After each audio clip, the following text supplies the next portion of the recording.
क्या आप अपनी करोड़ों की डील पक्की करने के लिए एक जिंदा चूहे जैसे दिखने वाले जानवर को अपने अरमानी सूट पर रगड़ने देंगे?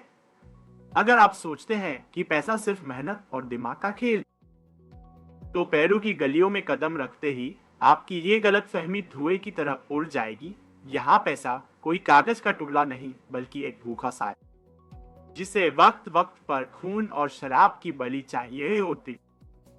लीमा के पॉश इलाकों में घूमने वाले बड़े बड़े बिजनेसमैन मीटिंग में जाने से पहले किसी आलीशान मंदिर नहीं, बल्कि एक बदबूदार बाजार के कोने में बैठते हैं। वह जानवर चीखता, आज बेलो पिस्तौल बेचा छटपटाता, el velo conoce toda आजा तो टीशे तोड़ ले तो मौत। और पेरू के लोगों का मानना कि आपकी सारी कंगाली और बुरी नजर उस बेजुबान के अंदर समा जाती। जब वो जानवर मर जाता तो समझो आपके बैंक बैलेंस का रास्ता साफ हो गया। कुस्को के मार्केट में घुसते ही सड़ी हुई सूखी खाल और गंधक की तीखी महक आपके नथुनों को फाड़ देगी। यहाँ बिकते हैं सुल्लू, यानी लामा के सूखे हुए भ्रूण। यह देखने में किसी हॉरर फिल्म के प्रॉप्स जैसे लगते हैं, लेकिन यहाँ के बिल्डरों के लिए यह सीमेंट से ज्यादा जरूरी है। पेरू का हर बड़ा प्रोजेक्ट शुरू होने से ये अगर धरती को यह नजराना नहीं दिया तो वह आपकी इमारत को निगल जाएगी या आपके धंधे को सड़क पर ले आएगी। यह कोई अंधविश्वास नहीं, बल्कि यहाँ का लिखित कानून, जो सदियों से पहाड़ों की कोख में दबा हुआ और फिर आता एके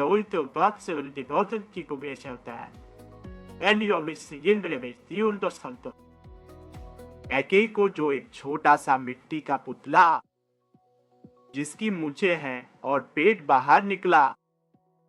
लेकिन इसे सजावट का सामान समझने की गलती मत करना। यह एक बेहद जिद्दी और लालची देवता, जिसे हर मंगलवार और शुक्रवार को सिगरेट पिलानी पड़ती। लोग उसके मुंह में जलती हुई सिगरेट ठूंस देते हैं और सस्पेंस के साथ इंतजार करते हैं। अगर सिगरेट पूरी जल गई तो समझो छप्पर फाड़कर पैसा आने वाला। लेकिन अगर सिगरेट बीच में बुझ गई तो भाई अपनी जेब संभाल लो, क्योंकि बर्बादी आपके दरवाजे पर दस्तक दे रही। पेरू के लोग अपने पैसे के साथ किसी महबूब की तरह बर्ताव करते हैं। उसे सहलाते हैं, उसे शराब पिलाते हैं और उसे फूलों की खुशबू में नहलाते। सबसे अजीब नजारा तो अलासितास के मेले में दिखता। हजारों की भीड़ पागलों की तरह प्लास्टिक की छोटी कारों, छोटे पासपोर्ट और आटे की नन्ही बोरियों के लिए लड़ती झगड़ती। उनका मानना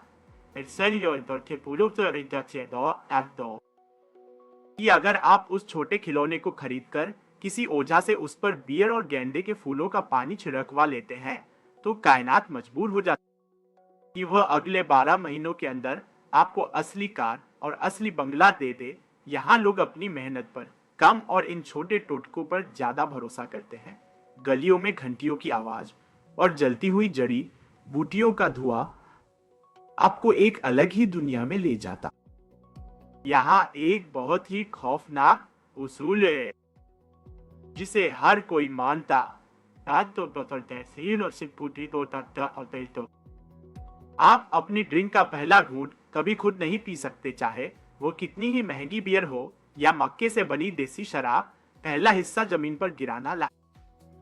अगर आपने गलती से भी पहले खुद पी लिया तो माना जाता कि आपने पचा मामा का हिस्सा चुरा लिया। इसके बाद आपका पैसा पानी की तरह बह जाएगा और आप चाहकर भी उसे रोक नहीं पाएंगे। पेरू में गरीबी कोई आर्थिक स्थिति नहीं, बल्कि एक रूहानी बीमारी मानी जाती, जिसका इलाज सिर्फ धुएं, शराब और मरे हुए जानवरों की रूहों से ही मुमकिन। यहाँ नोटों की गड्डियों को महकाया जाता और सिक्कों को जमीन की गहराइयों में छुपाया जाता, ताकि दौलत की रूह हमेशा आपके पास टिकी रहे।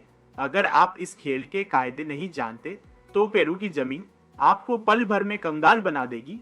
यहाँ का अमीर होने का तरीका आपके बैंक के तरीकों से कोसों दूर। जहाँ लॉजिक खत्म होता, वहां से पेरू का खेल शुरू होता।